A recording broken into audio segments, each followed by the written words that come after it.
In June of 2026, a team of archaeologists began cutting a path through the jungle of southern Mexico. 3 miles of machete work, through forests so dense that no road, no trail, not even a logging track came anywhere near it.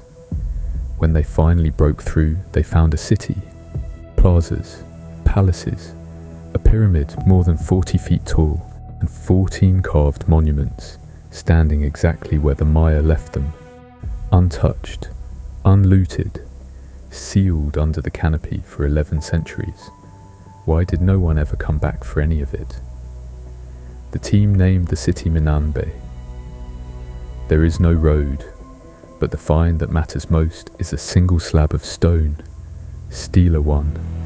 It shows a man being beheaded, and it carries a date, the year 849, because within 2 generations of that carving, almost every city in this half of the Maya world went silent. Not conquered, not buried by a volcano, abandoned by the most sophisticated civilization in the Americas. For decades, the answer seemed settled. The rains failed, the crops died, the cities starved. But in the last 12 months, that certainty has cracked. Because one lake in Guatemala, a place where the rains never failed at all, may be about to change the story. Start with what nobody disputes. The classic Maya were not scattered villages in a forest. They were an urban civilization. Tikal, Calakmul, Palenque, Copan. Dozens of city-states, locked in alliance and rivalry, across what is now Guatemala, Belize, and southern Mexico. For years, the jungle hid the true scale. Then, lasers saw through it. In 2018, a LIDAR survey stripped the canopy from one corner of Guatemala and found more than 60,000 ancient structures. Houses, terraces, fortresses, causeways. The population estimate for the central lowlands jumped to somewhere between 7 and 11 million people. And here is the detail that should stop you. They did all of it without rivers. This is karst country. Rain drains straight through the limestone. So the Maya engineered their water. Reservoirs, cisterns, wetland canals. Minanbé has its own hydraulic channels. They tracked Venus, predicted eclipses, and wrote thousands of books, of which only a handful survive.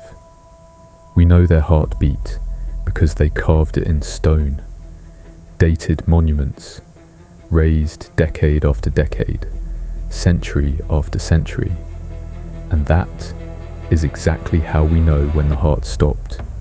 After the year 800, the dates thin out. Tonina raises a stone in 909. Itzimte raises one in 910, and then nothing. The southern Maya world never carved a dated stone again. The first suspect is war. The Maya had always fought. Kings raided rival cities for captives and prestige. Historians long treated it as ritual, almost theatre. Then a lake told a different story. In the mud of Laguna Eknab, researchers found a layer of charcoal more than a centimetre thick, washed down from the city of Witsna. A carved inscription in a rival capital records the same event in one word: Pului. It burned. The date was 697, the height of the classic period, decades before any climate stress. Scorched earth warfare at the civilization's peak.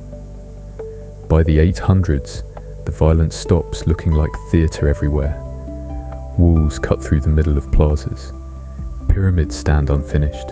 Kings go unburied. Refugees crowd into the great cities as the countryside empties. This is the world of the Tikal and Calakmul superpower wars. Calakmul, seat of the Snake dynasty, whose jungle is precisely where Minanbé lay hidden. Which brings us back to that stone. The last message anyone carved at Minanbé in 849 is a decapitation. But here is the problem with blaming war. The Maya fought for 600 years while building their greatest monuments. War could destroy a city. It had never destroyed the system. Something turned an old habit into a death spiral, and the leading suspect for what changed is the sky. At the bottom of Lake Chichansanab, drought leaves a fingerprint, a mineral called gypsum, which forms when the water shrinks. In 2018, scientists read the isotopes inside it and put hard numbers on an old theory. During the collapse, annual rainfall fell by 40 to 50%, in the worst stretches, 70. Then, in 2025, a stalagmite from a cave called Zabna sharpened the picture to individual seasons. Between the years 870 and 1020, it recorded 8 separate droughts lasting 3 years or more. The worst lasted 13 years. 13 failed rainy seasons in a row in a land with no rivers. The reservoirs shrank, the wells turned foul, the corn simply did not come up.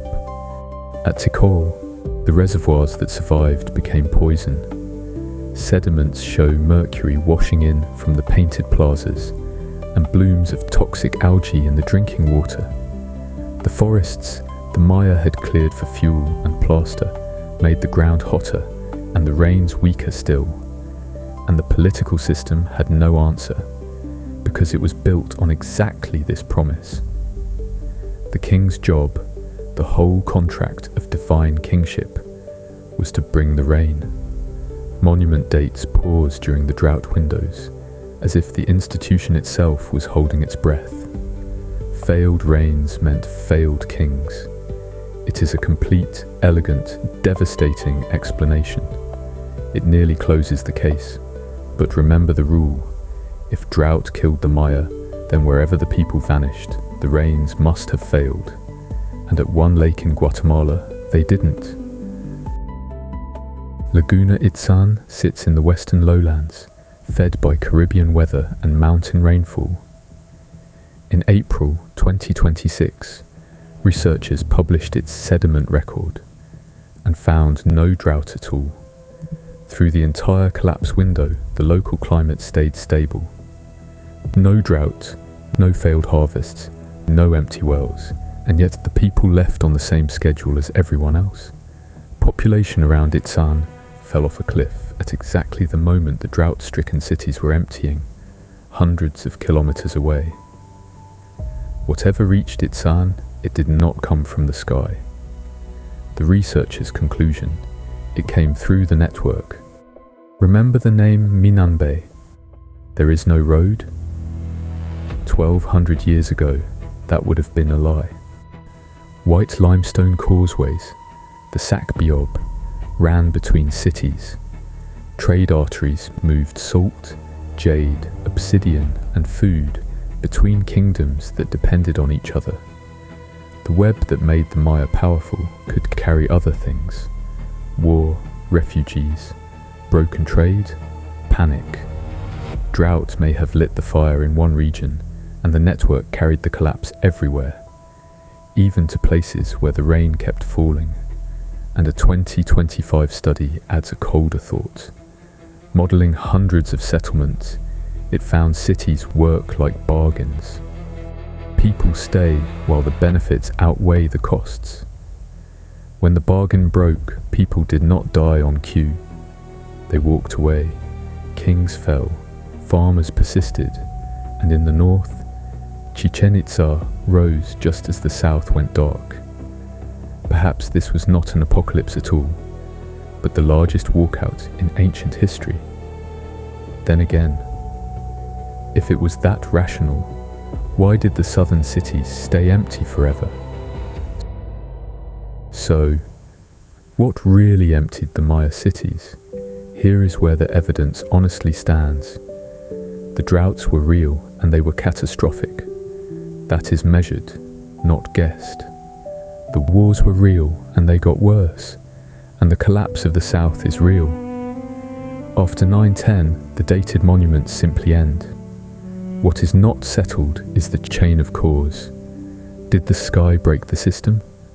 Or was the system, kings, wars, webs of trade, already breaking, with drought merely the final shove?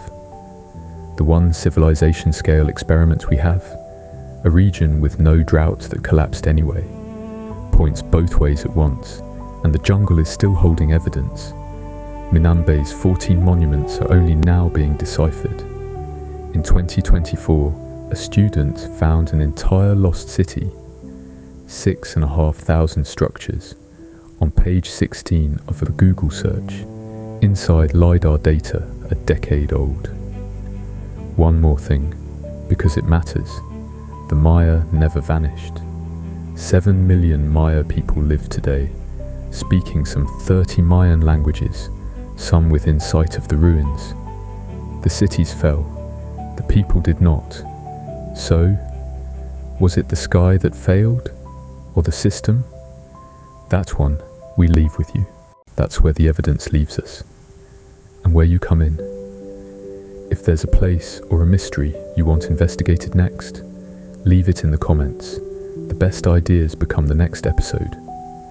Thanks for watching Sciencey History Mystery.